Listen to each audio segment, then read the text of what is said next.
സോളാറിനെ കുറിച്ച് സാധാരണ പറയുന്ന 10 കാര്യങ്ങൾ തെറ്റിദ്ധാരണയാണോ എന്ന് നമുക്ക് നോക്കാം. 1. സോളാറിന് ഇൻവെസ്റ്റ്മെന്റ് കൂടുതലാണ്. 2. മഴക്കാലത്ത് സോളാറിൽ നിന്നും വൈദ്യുതി കുറവാണ്. 3. വൈദ്യുതിക്ക് വേണ്ടി ഉപയോഗിക്കുന്നതാണ് സോളാർ ലാഭകരം. 4. സോളാർ നഷ്ടമാണ്. 5. മുടക്കുമുതൽ തിരികെ ലഭിക്കാൻ അനേക വർഷങ്ങൾ വേണ്ടിവരും. 6.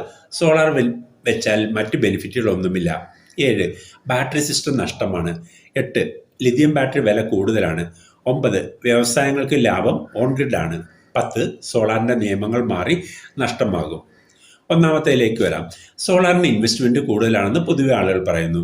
എന്നാൽ സോളാർ എന്ന് പറയുന്നത് ഒരു സൗജന്യ വൈദ്യുത പദ്ധതിയാണ്. ഭൂരിഭാഗം ആളുകളും സോളാർ ഇൻസ്റ്റാൾ ചെയ്യുന്നത് ബാങ്ക് ലോൺ എടുത്തുകൊണ്ടാണ്.